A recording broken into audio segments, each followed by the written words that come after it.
Physiology of the Memari gland and lactation পড়তে গেলে আমাদের স্ট্রাকচার অফ দ্য ব্রেস্ট লাগবে। তো যে কোনো একটা স্ট্রাকচার যদি আমরা পড়ি, structure of the pancreas, structure of the liver, structure of the others, যে কোনো কিছু যদি বলি তাহলে বলতে হবে প্যারেনকাইমা, স্টোমা। সুতরাং স্ট্রাকচার অফ দ্য ব্রেস্টের মধ্যে প্যারেনকাইমা এবং stoma, liver of the structure of the লিভারের মধ্যে প্যারেনকাইমা এবং স্টোমা। আচ্ছা, প্যারেনকাইমা হচ্ছে ওই অর্গানের মূল জিনিস, আর স্টোমা হচ্ছে সাপোর্টিং টিস্যু। যেমন লিভারের প্যারেনকাইমা হচ্ছে হেপাটিক সেল, আর স্টোমা হচ্ছে আদার্স সাপোর্টিং সেল।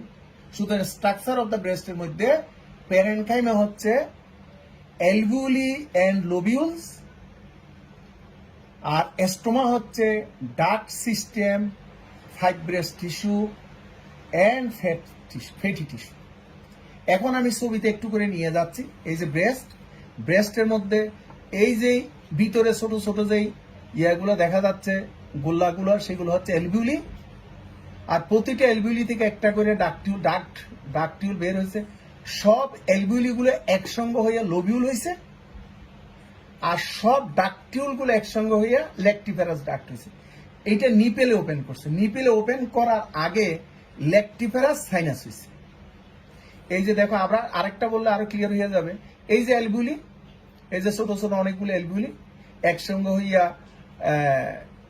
লোবিউল হয়েছে, এবং প্রতিটা অ্যালভিওলিতে ডাকটিউল আছে। সব ডাকটিউল একসঙ্গে হয়ে ল্যাকটিফেরাস ডাক্ট হয়েছে।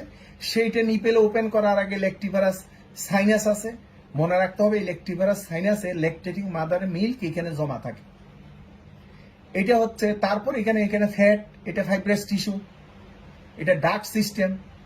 সুতরাং এই ব্রেস্টের প্যারেনকাইমা হচ্ছে এই যে অ্যালভিওলি, আর বাকি সবগুলো হচ্ছে স্টোমা। তো এখন এই যে প্যারেনকাইমা এবং স্টোমা, এগুলো ডেভেলপমেন্ট, যে সেকেন্ডারি সেক্সুয়াল ডেভেলপমেন্টের মধ্যে ফিমেল এটা হয়, এটা দেখো। এই যে প্যারেনকাইমার প্রথম আমি পি একটা নিচে দাগ দিছি। আচ্ছা দেখো কেন দাগ দিছি, দেখো প্যারেনকাইমা হচ্ছে অ্যালভিওলি এবং ডাক্ট, এই যে অ্যালভিওলি এবং লোবিউল, এইটা ডেভেলপ করে প্রজেস্টনের প্রথম অক্ষর পি, এই জন্য ওই যে প্যারেনকাইমা প্রজেস্টন।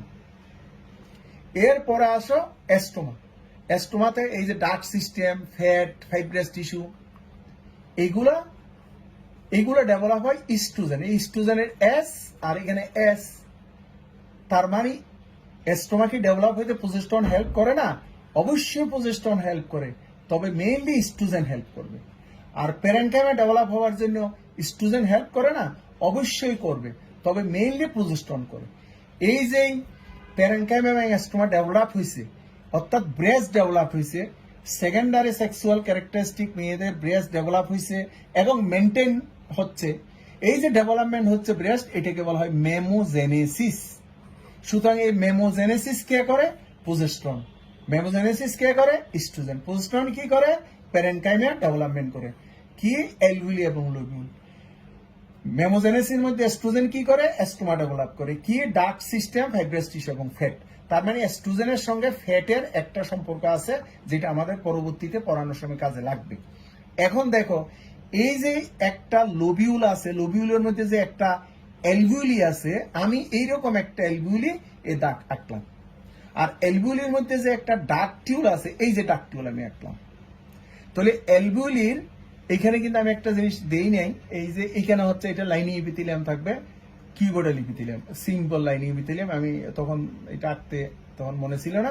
এটা হচ্ছে অ্যালভিওলির ভিতরে লাইনিং ইপিথেলিয়াম, আর অ্যালভিওলির বাইরে মাইও ইপিথেলিয়াল সেল। এই যে মাইও ইপিথেলিয়াল সেল হচ্ছে অ্যালভিওলির বাইরে।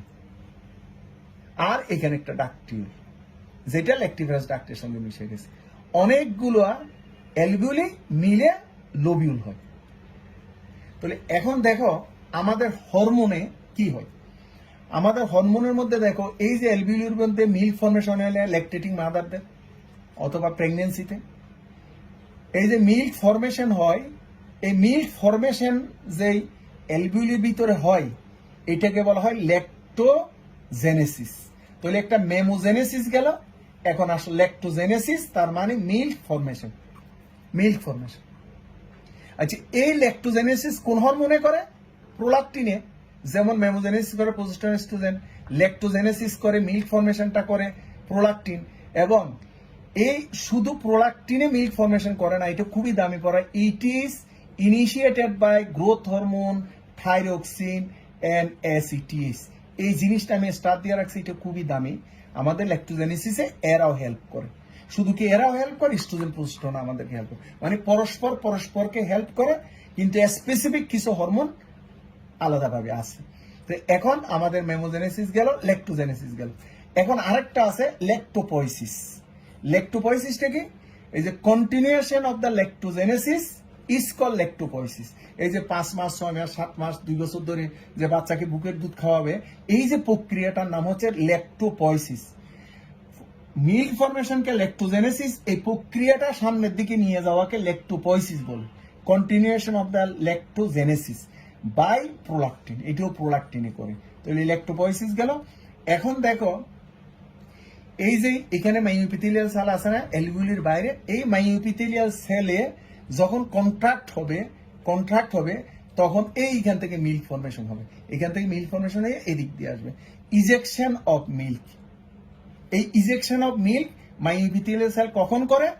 যদি অক্সিটোসিন কন্ট্রাকশন করে, অর্থাৎ এই সেলগুলো যখন, বাইরের সেলগুলো যখন কন্ট্রাকশন হবে তখন এখান থেকে মিল্কটা বের হবে। তার মানে ইজেকশন অফ দ্য মিল্ক করে অক্সিটোসিনে by contraction of myoepithelial cell, lactopoiesis করে প্রোলাকটিনে। This is the continuation process of the lactogenesis. আর ল্যাক্টোজেনেসিস করে প্রোলাকটিনে, এটাকে আবার ইনিশিয়েটেড করে গ্রোথ হরমোন, থাইরক্সিন, এসিটিএস।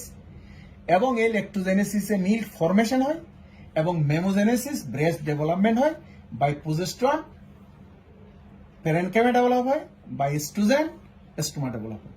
সুতরাং এখানে যে আমরা ল্যাকটেশন করলাম, এই ল্যাকটেশনটা এতক্ষণ আসলে বললাম, এটা তাইলে সংক্ষেপে এইভাবে বলা যায়, lactation the process of formation and secretion of milk of breast.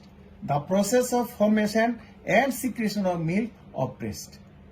এই ফেজ অফ ল্যাকটেশনের মধ্যে মেমোজেনেসিস, এই যে mammogenesis by progesterone oestrogen, lactogenesis, এই যে ল্যাক্টোজেনেসিস বাই এটা milk formation by prolactin, lactopoiesis, এই যে maintenance of lactogenesis by prolactin, ejection of milk by oxytocin, contraction to the myoepithelial cell. সুতরাং এই হচ্ছে hormonal action on female breast lactating উইমেনের। এবং যখন ফিমেল জেনিটাল ব্রেস্ট ডেভেলপমেন্ট হয় তখন এটাকে, যেটাকে মেমোজেনেসিস বলে, এরা হেল্প করে। এখন এই জিনিসগুলো প্রজেস্টেরন, এস্ট্রোজেন কিভাবে হয় সেগুলো তো আমাদের এমব্রায়োলজি, জেনেটিক্স আমরা পড়াবো। এখন এখানে আরেকটা কাজ করে গ্রোথ হরমোন, একটা কাজ আছে এই যে ব্রেস্ট ডেভেলপমেন্টের ব্যাপারে, ল্যাকটেশনের ব্যাপারে। কি কাজ? Growth hormone overall development of the breast, overall development of the breast growth হরমোনে করে। ইনসুলিনে কি করে? নেসেসারি ফর ল্যাকটেশন, ল্যাকটেশনে কে হেল্প করে ইনসুলিন। এক কথায় বলতে গেলে কি, growth hormone, insulin, thyroxine, ACTS, prolactin, oestrogen, progesterone, oxytocin, সবগুলো সবাইকে হেল্প করে। আবার প্রতিটার জন্য আলাদা আলাদা হরমোন আছে। এখন আমরা আরেকটা জায়গায় চলে যাই, পেজটা চেঞ্জ করি। আমরা যে ফিমেল ব্রেস্ট সম্বন্ধে পড়তেছি, দেখো এই ফিমেল ডিউরিং প্রেগনেন্সিতে কি হয়। ডিউরিং প্রেগনেন্সিতে ফার্স্ট হাফ অফ প্রেগনেন্সি, প্রথম অর্ধেক সময়ে কি হয়? Further development of duct system, ওই যে আগের ইয়াতে একটু আগে বললাম, further development of duct system and many new alveoli, no milk is secreted. এটা অনেকবার পরীক্ষাতে আসছিল। অনেকে মনে করে পেটে বাচ্চা আসলে ব্রেস্ট যখন ডেভেলপ হয় মনে হচ্ছে ওইখানে মিল্ক জমতেছে, আসলে না। No milk is secreted. Breast বড় হওয়ার পিছনে প্রধান কারণ হচ্ছে further development of the duct system and many new alveoli. এরপর সেকেন্ড হাফ অফ দ্য প্রেগনেন্সিতে কি হয়? Numerous growth of glandular tissue. এই গ্ল্যান্ডিউলার টিস্যুগুলো, যে অ্যাসাইনি, তারপর এলভিউলি, এগুলো বেশি বেশি পরিমাণে গ্রোথ হয়। এটা সেকেন্ড হাফ অফ প্রেগনেন্সিতে। কিন্তু ইন্টারেস্টিং ঘটনা হচ্ছে, production of milk just before the end of gestational period. Gestation পিরিয়ডের জাস্ট একটু আগের থেকে মিল্ক প্রোডাকশন শুরু হয়। প্রেগনেন্সির সময় হয় না, ফার্স্ট হাফও হয় না, সেকেন্ড হাফও হয় না। জাস্ট জেস্টেশন যখন শেষ হয়ে যাবে জাস্ট এর আগের থেকে মিল ফর্মেশন হয়। এটা প্রায় অনেকবার পরীক্ষাতে আসছিল এবং আমাদের এটার ব্যাপারে ভুল ধারণা আছে, আশা করি এটা তোমরা ঠিক করে নিবে। এরপরে এই যে বাচ্চাকে কুলে নিয়ে বুকের দুধ খাওয়াই, সঙ্গে সঙ্গে কিন্তু বুকের দুধ আসে না, কিছুক্ষণ পরে কিন্তু আসা শুরু হয়। এবং এই প্রক্রিয়াটা কি, এটা আমাদের জন্য খুবই দরকার, যেটা মিল্ক ইজেকশন রিফ্লেক্স, যেটা আমি তোমাকে এন্ডোক্রাইনের মধ্যে অক্সিটোসিন রেগুলেশনে এই বলছিলাম অথবা বলবো যে মিল্ক ইজেকশন রিফ্লেক্সে আমরা অক্সিটোসিনের রেগুলেশনটা পড়াবো। এখানে আসলে মিল্ক ইজেকশন রিফ্লেক্স অক্সিটোসিনে করে, এখন কিভাবে করে দেখো, অর্থাৎ বাচ্চাকে কুলে নিল তার মা এবং বাচ্চা নিপেল সাক করতেছে, তাইলে তার কি হবে দেখো। Plenty of touch receptor around the nipple, নিপেলের চতুর্পাশে অনেকগুলো টাচ রিসেপ্টর আছে। ইনফ্যান্ট সাক করলো, সাকেলস করলো, টাচ রিসেপ্টর আর স্টিমুলেটেড, তাহলে নিপেলের চতুর্পাশে যে টাচ রিসেপ্টর আছে স্টিমুলেটেড হবে। সেখান থেকে এভার নার্ভ ফাইবারের মাধ্যমে স্পাইনাল কর্ডে যাবে, ব্রেস্ট থেকে পাশে স্পাইনাল কর্ডে যাবে এভার নার্ভের মাধ্যমে। তারপরে এই স্পাইনাল কর্ড থেকে প্যারাভেন্টিকুলার, মেইনলি প্যারাভেন্টিকুলার সুপ্রক্টি নিউক্লিয়াস অফ হাইপোথ্যালামাসে যাবে ওই ইয়াটা, রেসপন্সটা, স্টিমুলেশনটা প্যারাভেন্টিকুলার সুপ্রক্টিক নিউক্লিয়াসে যাবে, কিন্তু এখানে যাবে মেইনলি প্যারাভেন্টিকুলার, পার্টলি সুপ্রা অপটিক নিউক্লিয়াসে যাবে। এখন hypothalamus send impulse to the posterior pituitary through the hypothalamo-hypophyseal tract। আমি আরেকটু আবার বলতেছি, যখন স্টিমুলেশন গুলো এফারেন্ট ফাইবারের মাধ্যমে স্পাইনাল করে যাবে, সেখান থেকে প্যারাভেন্টিকুলার এন্ড সুপ্রোপ্টিক নিউক্লিয়াসের মাধ্যমে হাইপোথ্যালামাসে যাবে। খুব খেয়াল করো, মন অন্যদিকে দিও না। হাইপোথ্যালামাস কোন জায়গায় আছে চিন্তা করো, আর সুপ্রোপ্টিক প্যারাভেন্টিকুলার নিউক্লিয়াস ব্রেইনে আছে সেটা চিন্তা করো, স্পাইনাল কর্ডটা চিন্তা করো, তাইলে দেখবো মনে থাকবে। আমি কথা বলবো আর তুমি অন্যদিকে চিন্তা করবা, এটা তো হয় না। দেখো এখন হাইপোথ্যালামাস ব্রেইনের মধ্যে থাকে, hypothalamus send impulse to the posterior pituitary through hypothalamo hypophyseal tract. এই যে পোস্টেরিয়র পিটুইটারি গেল, সেখান থেকে অক্সিটোসিন ইজ রিলিজড এবং সেই অক্সিটোসিনটা ব্লাডে আসবে, ব্লাড থেকে মেমারি গ্ল্যান্ডে আসবে, মেমারি গ্ল্যান্ডে এসে মাইওপিথিয়াল সেলকে কন্ট্রাক্ট করবে, মিল্ক ইজেকশন হবে। এবং এই যে মিল্ক ইজেকশন হবে, সুতরাং বাচ্চাকে কুলে নেওয়ার সঙ্গে সঙ্গে যে মার বুকে, বাচ্চার বুকে দুধ চলে আসবে তা না, কিন্তু সাক করতে হবে কিছুক্ষণ, কারণ এই প্রক্রিয়াটা চলতে থাকবে। এই প্রক্রিয়াটাকে বলে নিউরো এন্ডোক্রাইন রিফ্লেক্স। প্রথমে নার্ভাস সিস্টেম, পরে এন্ডোক্রাইন, এই যে অক্সিটোসিন এন্ডোক্রাইন, নার্ভাস সিস্টেম, এই যে এফারেন্ট নার্ভ ফাইবার, এই যে রিফ্লেক্সটা গেলে স্টিমুলেশন, সুতরাং নিউরো এন্ডোক্রাইন রিফ্লেক্স বলে এটাকে। সুতরাং মিল্ক ইজেকশন রিফ্লেক্স। সুতরাং বাচ্চাকে অনেকক্ষণ কুলে নিয়ে যখন বাচ্চাকে একটু আদর করা হয় এবং একটু সাফ করা হয়, তখন ওই বাচ্চা বুকের দুধ সবচেয়ে বেশি পায়। এরপরে একটা দামি কথা আমাদেরকে জানতে হবে, সেটা হচ্ছে size of the breast depend on fat. Size of the breast depend on fat. সুতরাং কেউ যদি উসিপি খায়, সেখানে স্ট্রোজেন আছে না, স্ট্রোজেন ফ্যাট তৈরি করে। এই যে আমরা আগের পেজে বলছিলাম না, যে ফ্যাট গুলা ম্যাচিউর করে স্ট্রোজেনে, প্রোজেস্টেরনে। সুতরাং যারা ওরাল কন্ট্রাসেপটিভ পিল খায়, তাদের সাইজ অফ দ্য ব্রেস্ট কিছুটা হলেও বাড়ে। So size of the breast totally depend on fat. আর milk formation not depend on size of the breast. অনেকে বলে ছোট সাইজ অফ দ্য ব্রেস্টে মিল্ক ফরমেশন কম হবে, বড় সাইজ অফ দ্য ব্রেস্টে মিল্ক ফরমেশন বেশি হবে। আসল ঘটনা তা না। এই যে মিল্ক ফরমেশন যেখান থেকে এসআইনি, এলভিউলি, এগুলো কিন্তু কনস্ট্যান্ট থাকে। ফ্যাটের জন্য ব্রেস্টের সাইজটা এদিক ওদিক হয়। সুতরাং milk formation not depend on size of the breast. এখন শেপ অফ দ্য ব্রেস্ট কিসের উপর ডিপেন্ড করে? এই যে দেখো, আমি একটা ব্রেস্ট আঁকছি, ব্রেস্টের এই যে স্কিন আছে, স্কিনের এই দিক থেকে আমি কোপার্স লিগামেন্ট আছে, কতগুলো কোপার্স লিগামেন্ট টাইনা ধরছে। এই যে কোপার্স লিগামেন্ট আমি রাখছি, ওইটা পড়াবো তোমাকে। কোপার্স লিগামেন্ট টাইনা ধরছে, ব্রেস্টকে একটা ইয়ার মধ্যে রাখছে, শেপের মধ্যে রাখছে। এখন ধরো এই মহিলা প্রেগনেন্ট হলো, তাহলে প্রেগনেন্ট হলে এখানে প্রচুর ফ্যাট জমবে, এবং প্রচুর ফ্যাট জমার জন্য তোমার এই যে কুপার্স লিগামেন্ট গুলো ইলাস্টিসিটি কমে যাবে। তাহলে ইলাস্টিসিটি যদি কমে যায়, তাইলে ব্রেস্টটা পেন্ডুলাস হয়ে যাবে। এটা নালিভেরাস উইমেনের ব্রেস্ট, এটা প্যারাস উইমেনের ব্রেস্ট, এটা পেন্ডুলাস। কারণ এখানে কুপার্স লিগামেন্ট গুলো ইলাস্টিসিটি নষ্ট হয়ে গেছে। সুতরাং আমি বলতে পারি shape of the breast totally depend on Cooper's gland, size of the breast totally depend on fat, আর পেন্ডুলাস ব্রেস্ট প্যারাসুইমেনদের এটা। এখন আসো আরেকটা সুন্দর কথা, এই যে এটা আমি তোমার সঙ্গে একটু শেয়ার করতে চাচ্ছি। দেখো এটা এই ব্রেস্ট পড়তে গিয়ে আমাদের কি জিনিসগুলো, একটা জিনিস আমি তোমার সঙ্গে বলবো, সেটা হচ্ছে দেখো মানুষের শরীরের সৌন্দর্য নির্ভর করে কিসের উপরে? আসলে ক্লাস হইলে বিশ্ব সুন্দরী প্রতিযোগিতা, ছেলে মেয়ে এগুলো কি হয় না হয়, এমনি তো সবাই সুন্দর চেহারা সুন্দর হওয়ার জন্য পাগল, নিজেকে অ্যাট্রাকশন করার জন্য পাগল, কিন্তু আসল ঘটনাটা ছেলে হোক মেয়ে কিসের উপর ডিপেন্ড করে এটা তোমাকে তো জানতে হবে। তুমি একজন ডাক্তার, নন মেডিকেলের সঙ্গে তোমার তুলনা করলে হবে? এখন দেখো মানুষের শরীরের সৌন্দর্য কিসের উপর ডিপেন্ড করে? এর ফেজের উপর ডিপেন্ড করে, চেস্টের উপর ডিপেন্ড করে, অ্যাবডোমেনের উপর ডিপেন্ড করে, বাটকের উপর, এই 4টা জায়গার উপর ডিপেন্ড করে। বিশ্ব সুন্দরী প্রতিযোগিতা এইগুলো ভালো করে দেখে, প্রয়োজনে নেট দিকে বাইর করি। সুতরাং একটা মানুষের শরীরের সৌন্দর্য ডিপেন্ড করে ফেস, চেস্ট, অ্যাবডোমেন, বাটক, কিন্তু রঙের উপর ডিপেন্ড করে না। যদি রঙের উপর ডিপেন্ড করতো তাহলে নিগ্রোরা কিভাবে বিশ্ব সুন্দরী প্রতিযোগিতায় ফার্স্ট হয়?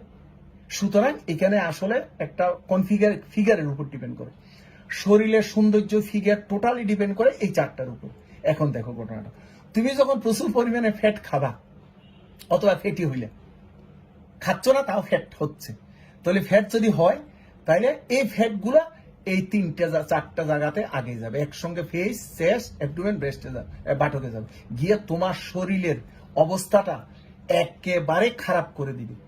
এই যে ধরো মনে করো তুমি 20 বছর ফ্যাট ঢুকে গেছে, 40 বছর হয়ে গেল তোমাকে দেখতে 40 বছর লাগতেছে। এই যে একটা মেয়ের অথবা একটা পুরুষ মানুষের, বিশেষ করে মেয়েদের বয়স ডিপেন্ড করে তার কনফিগারেশনের উপর, তার ফিগারের উপর, এবং সেই ফিগারটা যদি হ্যাংলা পাতলা থাকে তাইলে তার বয়স কম মনে হয়, এবং এই হ্যাংলা পাতলা থাকা টোটালি ডিপেন্ড করে এই ফ্যাটের উপর, এবং শরীরের অ্যাট্রাকশনের জায়গাগুলো হচ্ছে এইগুলো। সুতরাং ওই জায়গাতে ফ্যাটগুলো জমে তোমাকে একেবারে কুৎসিত কদাকার করে দিবে, কিন্তু আমরা সেটা চিন্তা না করে শুধু মুখের মধ্যে বাউন্ডারি অফ দা ফেস, সেখানে শুধু সৌন্দর্য দেখে। আসলে দেখো তুমি ঘটনাটা, এখন যদি তুমি ব্যায়াম করো, এক্সারসাইজ করো, তাহলে তোমার ফ্যাটটা কমে গেল। আর যদি তোমার ফ্যাটটা কমে গেল তাহলে তোমাকে প্রথমেই কিন্তু ফেস, চেস্ট, অ্যাবডোমেন, বাটক থেকে ফ্যাটগুলো নিয়ে আসবে। সুতরাং তুমি যে 40 বছর ছিলে এটা 20 বছর হয়ে যাবে। অর্থাৎ এখন যদি তোমার ওজনটা কমাও, এটা আবার বলার পরে অনেক স্টুডেন্ট থেকে ওজন এত বেশি কমাই ফেলাই, এত তাড়াতাড়ি ওজন কমানোর দরকার নেই, আস্তে আস্তে ওজন কমাইলে হবে। সুতরাং ওজন যদি কমাও তাহলে তোমার বয়সটা কোনোদিন বোঝা যাবে না আসলে তোমার বয়স কত। আমি আমার ডাক্তারকে বলি, এ ডাক্তার তোমার বয়স, তুমি ফিমেল, তোমার বয়স বোঝা গেলে তো তুমি ডাক্তারই না, তোমার বয়স কেন বোঝা যাবে? তোমার 50, 60, 70 বছর হবে, কিন্তু মনে হবে যে তোমার 20, 30 বছর বয়স হয়েছে বাই দিস মেথড। সুতরাং স্ক্রিনের নিচে ফ্যাট জমানো রাখা যাবে না। সুতরাং এটা বডি কনফিগারেশন করে। এখন মুখ কেমন হবে, তোমার মুখের সৌন্দর্য সম্পূর্ণ নির্ভর করে মনের অবস্থার উপরে। প্রতিদিন বিশ্রী চিন্তা করতেছো, খারাপ চিন্তা করতেছো, তাইলে এটা মুখের উপর রিফ্লেকশন আসবে না? তাইলে মুখটা দেখতে কেমন হবে? তুমি দেখতে ফর্সা, কিন্তু মুখটা কেমন? সুতরাং তোমার সৌন্দর্য হইলো, কারণ সৌন্দর্য তো রঙের উপর ডিপেন্ড করে না। সুতরাং তুমি যদি সুন্দর চিন্তা করো, তুমি যদি মানুষের ভালোর চিন্তা করো, তাহলে মনটা এমনি শান্ত হয়ে যাবে, সুন্দর হবে, এবং এটার একটা প্রভাব তোমার মুখের মধ্যে পড়বে, যাকে ইনোসেন্ট মুখ বলে। তো তোমার এইদিকে ইনোসেন্ট মুখ, আর স্কিনের নিচে তোমার কোনো ফ্যাট নেই, কারণ তুমি রেগুলার ব্যায়াম করতেছো এবং তুমি খাওয়া দাওয়ার ব্যাপারে যথেষ্ট সাবধানী। সুতরাং তুমি চিরসুন্দর চিরসবুজ থাকার এটাই হচ্ছে ফর্মুলা।